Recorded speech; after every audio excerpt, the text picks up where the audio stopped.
Hey guys, Whiskey Tango here with another video feature on some of my customs.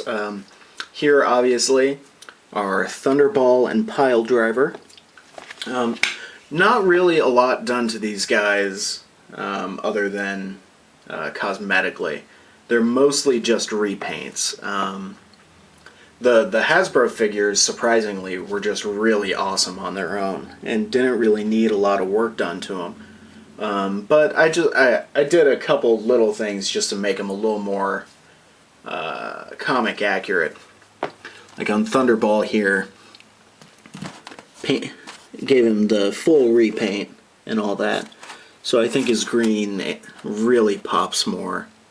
His yellow actually already looked pretty good, but I had to repaint that too because I had to repaint his trunks, which he normally has as yellow.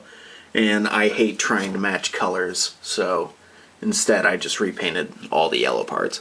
And also sculpted some boot cuffs on him because the Wrecking Crew usually wears pirate boots, as weird as that is. But yeah, no loss of articulation on him. He still has all of his movement, all that stuff. At some point I'm probably going to replace the chain on his ball with an actual chain like I did on the Absorbing Man that I made. Little more work went into Piledriver, as is often the case with anything that has to be painted white. But that's just paint job wise, I guess. Obviously, I replaced his lower arms. They're from Savage Dragon.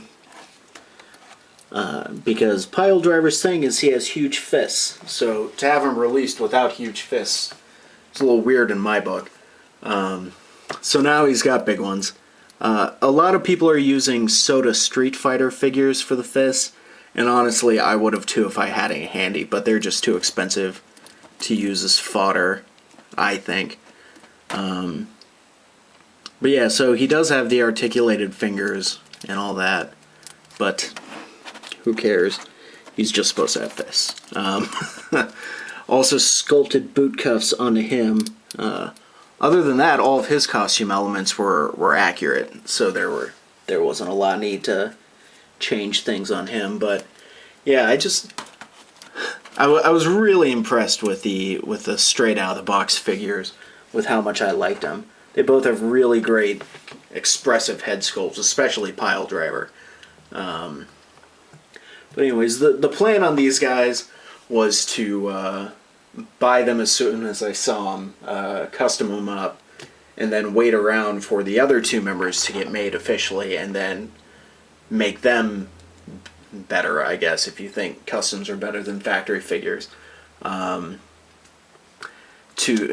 make them all match and all that. But that was when I thought that the other two were going to be released in Wave 3, and the closer we get to that, or closer I assume we get to that, the less it seems like that's going to happen, because we haven't seen any like sculpts in progress or anything like that.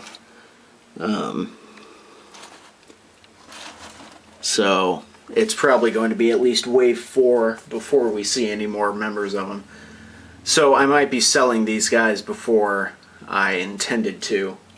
Maybe I'll make the other two. But that seems stupid, knowing that they're eventually going to come out.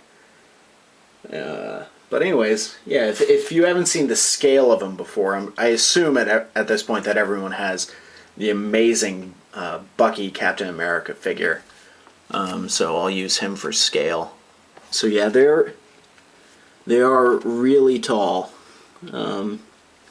Probably bigger than they're supposed to be, but they're empowered by Asgardian magic. They should be huge, in my opinion at least. I like the size of them a lot. But anyways, hope you guys like them. Thanks.